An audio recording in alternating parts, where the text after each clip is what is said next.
ہمارے چینل پاک ٹائم کو لائک کریں، سبسکرائب کریں اور ساتھ ہی بیل آئیکن کو پریس کریں، آپ کو اپڈیٹس ملتی رہیں گی۔ بسم اللہ الرحمن الرحیم۔ السلام علیکم ناظرین۔ مقبوضہ کشمیر میں مجاہدین سے جھڑپ میں بھارتی فوج کے کرنل اور میجر سمیت 4 فوجی ہلاک ہو گئے ہیں۔ جی ہاں ناظرین، مقبوضہ کشمیر کے ضلع کپوارہ کے علاقے میں مجاہدین سے جھڑپ کے دوران بھارتی فوج کے کرنل اور میجر سمیت 4 فوجی ہلاک ہو گئے ہیں۔ کشمیر میڈیا سروسز کے مطابق کپوارہ کے علاقے میں قابض بھارتی فوج نے علاقے کو محاصرے میں لے کر گھر گھر تلاشی کا سلسلہ شروع کیا۔ KMS نے بتایا کہ بھارتی فوج کے آپریشن کی قیادت کرنے والے کرنل اشوتوش شرما دیگر 4 اہلکاروں سمیت ایک گھر کی تلاشی کے لیے گھسے تو مکان میں پناہ لیے ہوئے مجاہدین نے انہیں ہلاک کر دیا۔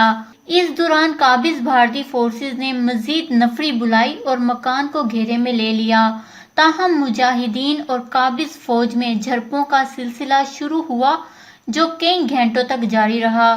اس کے بعد بھارتی فوج نے مکان کو گن پاؤڈر چھڑک کر آگ لگا دی، جس کے باعث دونوں مجاہدین بھی شہید ہو گئے۔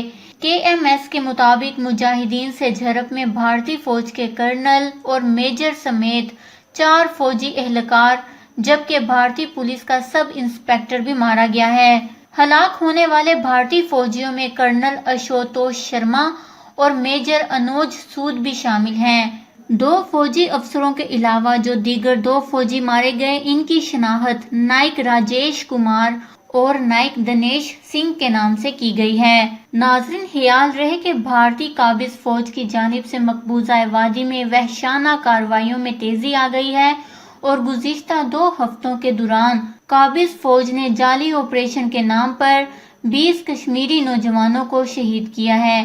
اس کے علاوہ قابض فوج نے رمضان المبارک میں بھی کئی کشمیریوں کے مکانات کو تباہ کر دیا ہے۔ اسلام زندہ باد، پاکستان زندہ باد۔ اس خبر کو لے کر اپنے قیمتی رائے کا اظہار نیچے کمنٹس میں ضرور کریے گا۔ ہمارے چینل کو سبسکرائب کریں، آپ کو لیٹسٹ اپڈیٹس ملتی رہیں گی۔